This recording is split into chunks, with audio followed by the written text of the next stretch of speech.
Hello everyone, my name is Jennifer and welcome to Best Kept Plans. Today's video is going to be a flip through of my 2023 reading journal. I am so excited to be sharing my setup with you all. If you're interested in seeing that, please stick around.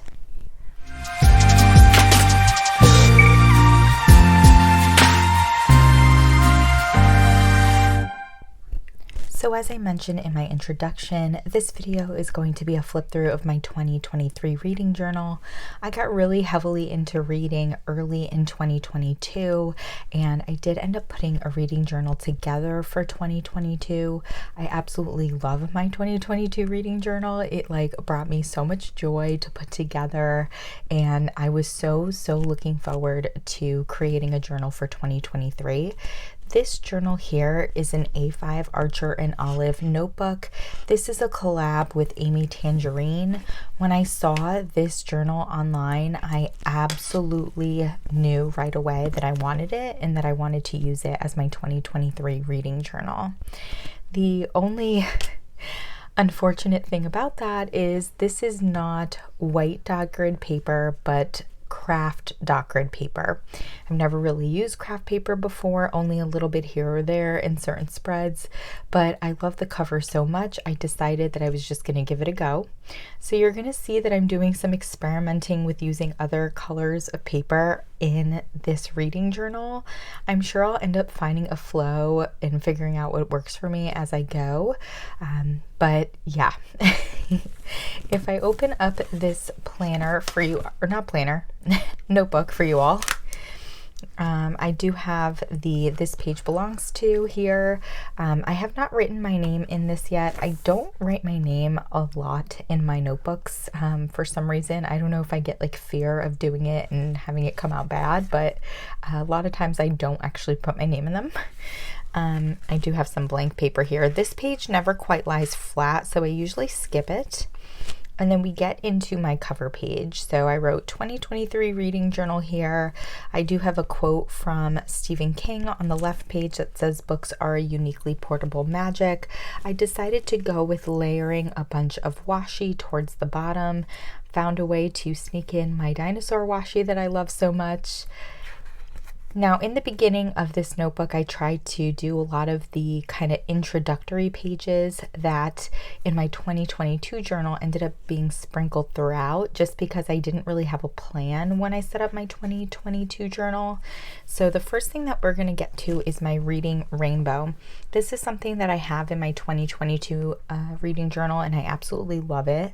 So I knew that I wanted to include it in this one as well. I have this book stamp from Studio Calico, and I basically stamp it down, and I have a key. The key is over here. Each month is assigned a color, and every time I finish a book that month, I fill in one of the spines on these stamps. Now, when I put this together, I don't know what I was thinking, but I didn't put enough stamps down. It is towards the end of 2022 as I'm filming this, and I've read close to 90 books. I think I've read exactly 90 currently. And when I stamped the stamps down on here and down on here, after the fact, I ended up realizing that wasn't enough, and I probably should have done 2 pages worth just to have enough or have extra. So what I ended up doing is I just took a white piece of paper here, and I basically used some washi tape to tip it in, and now I have extra book stamps. If we flip that over, we do get to my to be read page. Now I have these pages in my 2022 reading journal, but I did not leave myself enough. So when I put this journal together, I made sure to have enough pages. I basically just went with a little header here, and I added a little bit of deco to each of the pages, but I think we have 8 pages total for my to be read list.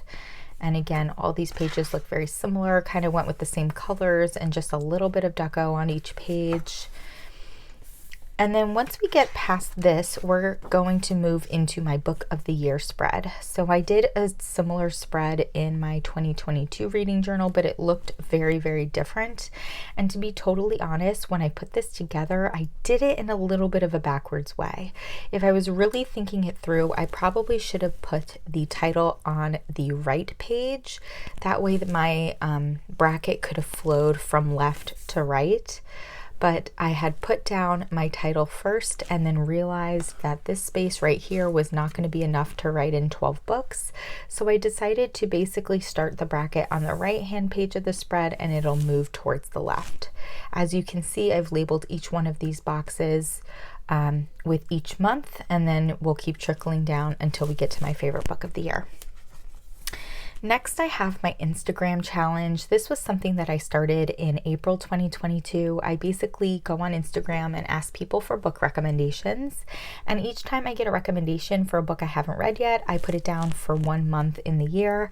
As you can see, I have not filled this out yet. I have not put up a story asking for books yet, but I'm definitely going to do that soon.